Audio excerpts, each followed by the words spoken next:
सिंह हुड्डा कब झज्जर में थोड़े भावुक हुए थे, उस समय भी उन्होंने मुद्दा बनाया। इसके साथ चलूंगा ना, फिर किसी ने मैं बोलने में तगड़ा कर दूंगा इसको, जी लो पुरुष बना दूंगा। लेकिन कुछ कमियां रही, कांग्रेस पार्टी में भी कमियां रही। इस तरह से इनको हटाया गया है। ये तो एक मुंह में झुंझुना दे रखा है, सुपर चीफ मिनिस्टर है, सुपर चीफ क्या सुपर चीफ मिनिस्टर तो चीफ मिनिस्टर। जितने से हारे थे ना उतने से जीतेंगे। 19,741। हाँ उतने से। ये कम है या ये रफली उतने से जीतेंगे रोहतक शहर से। नाउ थिंग्स आर क्लियर और यहाँ से दीपेंद्र हुड्डा जीतेगा। मेरी गुड विशेस उसके साथ है। नमस्कार, मेरा नाम है सत्संग और अभी मैं हूँ पूर्व गृह मंत्री सुभाष बत्रा जी के साथ। बत्रा साहब कांग्रेस के सीनियर लीडर हैं और रोहतक में इनका बेस है। बत्रा साहब आपका स्वागत है। थैंक यू वेरी मच, शुक्रिया। बत्रा साहब, चुनाव पूरे देश में घोषणा हो चुकी है। 25 मई को हरियाणा में भी पोलिंग है।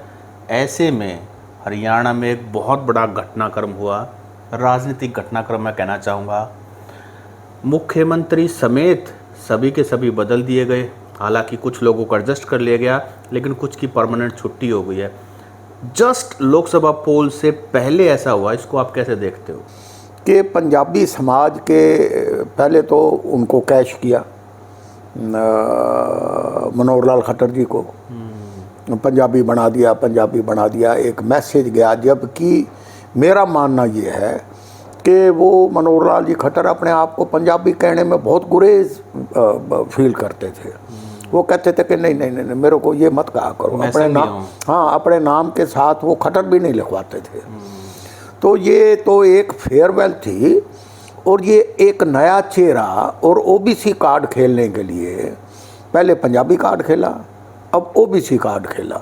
मैं ये कहता हूँ कि भारतीय जनता पार्टी की मूल्य जो बेसिक संस्कृति है वो जात और कास्ट के नाम पर लोगों के भाईचारों को बांटना और उसको वोट की सूरत में कैसे तब्दील करना, ये उनका एक एजेंडा है। उसी एजेंडे पे इन्होंने काम किया है। जी, लेकिन सिर्फ बीजेपी पे आरोप नहीं है, आरोप तो हुड्डा साहब पे भी है जो कांग्रेस में 10 साल मुख्यमंत्री रहे। उनकी एक स्टेटमेंट कई बार चुनाव में होती है कि मैं जाट पहले हूँ, मुख्यमंत्री बाद में। आपने कई बार कंडेम भी किया, भाई इस तरह की भाषा मुख्यमंत्री के उससे नहीं आना चाहिए, कोई भी मुख्यमंत्री हो। देखिए, मैं अब भी कहता हूँ कांग्रेस की संस्कृति धर्मनिरपेक्षता की है, सेकुलरिज्म की है। और कांग्रेस हमेशा जात पात से ऊपर उठ के बात करती है।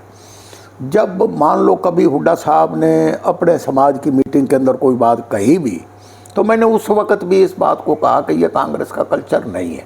जी अच्छा बत्रा साहब, खट्टर साहब के हटने से या हटाए जाने से पंजाबी समाज में नाराज़गी है? पंजाबी समाज में मैंने पंजाबी समाज की लड़ाई आज से नहीं, पिछले कई वर्षों से मैं पंजाबी समाज की लड़ाई लड़ता आया हूँ। और मेरी सोच रही है, पंजाबी एक सिर्फ रोड़े खतरी नहीं है, पंजाबी एक कल्चर है।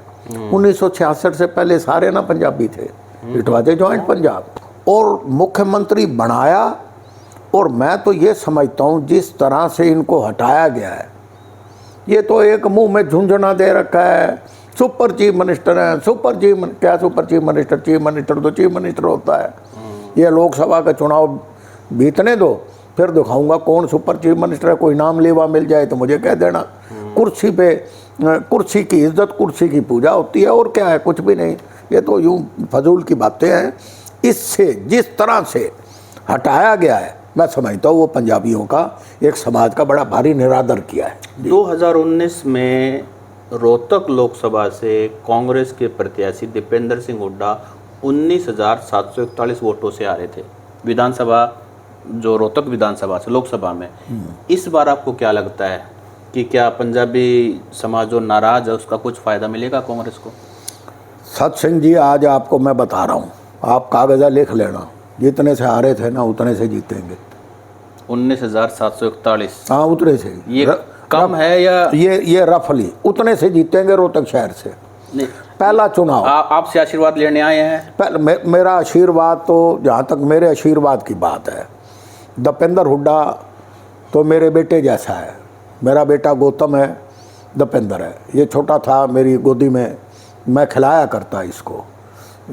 तो जहाँ तक जो भूपेंद्र सिंह हुड्डा का सवाल है, वो उन्होंने, मैंने राजनीति 91 से इकट्ठी की है, तो मेरे मित्र हैं, लेकिन डिफरेंसेस भी कई बार हुए हैं। मैं कई बार बेबाक बातों से, कोई इंटरव्यू कोई मेरे से ले ले, मैं अपनी नाराज़गी कई बार यूं ही पब्लिक में भी प्रकट कर देता था, लेकिन अब नहीं, अब इलेक्शन का मौका है।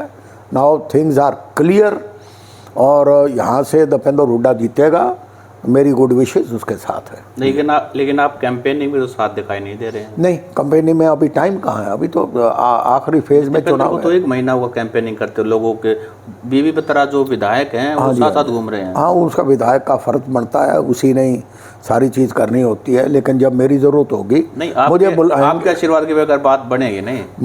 मुझे जब भी बुलाएंगे मैं उनके लिए जाऊंगा, उनकी कैंपेन तो करूंगा। आशीर्वाद है दूर से? हाँ, मेरा आशीर्वाद है। ओवरऑल पंजाबियों में क्या माहौल? ओवरऑल पंजाबियों में देखो, मोदी का फैक्टर है तो देखिए मैं जो बात बता रहा हूँ, ओवरऑल कभी हम भजनलाल चीफ मिनिस्टर होता था, हम 11 मिनिस्टर होते थे, 15 MLA होते थे, लेकिन कुछ कमियां रही, कांग्रेस पार्टी में भी कमियां रही कि पंजाबियों को नज़रअंदाज किया गया।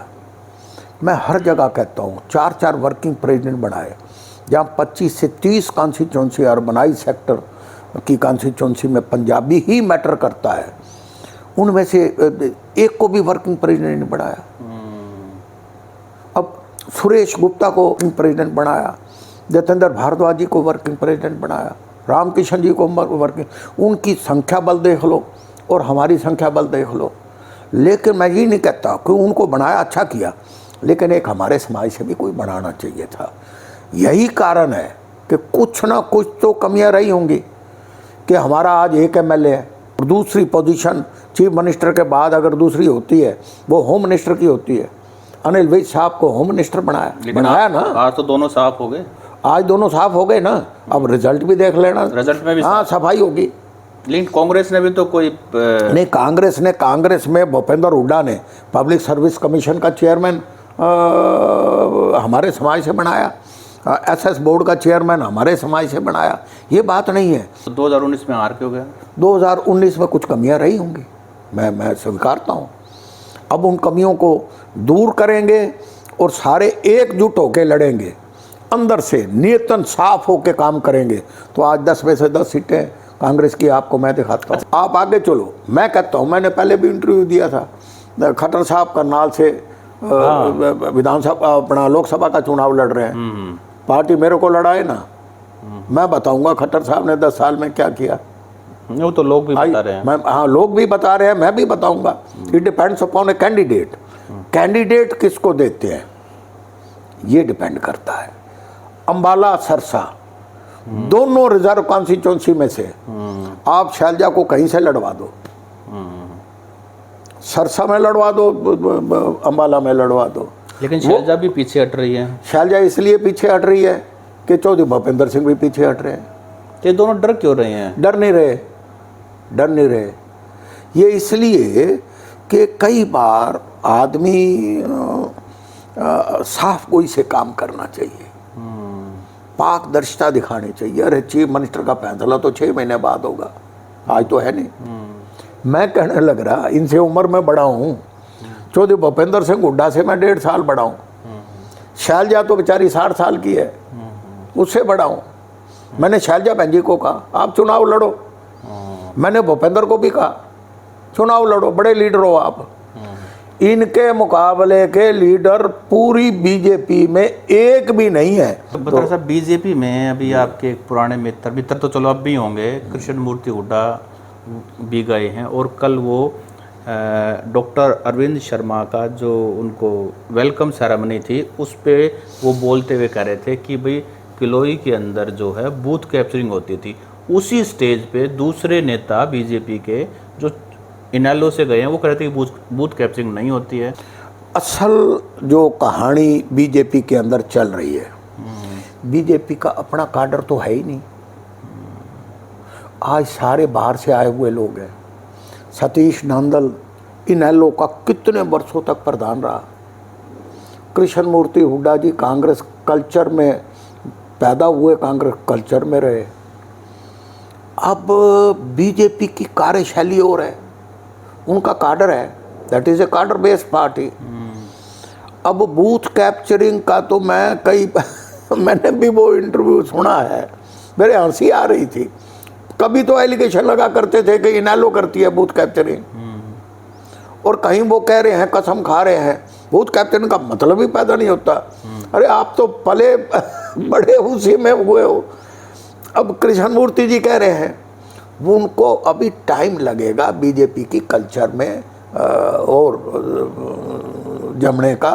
मेरी तो इनके लिए गुड विशेज है। भाजपा के अभी रोहतक लोकसभा के प्रत्याशी हैं, वो बार बार एक मुद्दा बनाने की कोशिश करते हैं कि भूपेंद्र सिंह हुड्डा चुनाव नहीं लड़ रहे, वो डर गए हैं, हार से डर गए हैं। दीपेंद्र सिंह हुड्डा कब झज्जर में थोड़े भावुक हुए थे, उस समय भी उन्होंने मुद्दा बनाया कि भाई ऐसे कमजोरी नहीं दिखाते।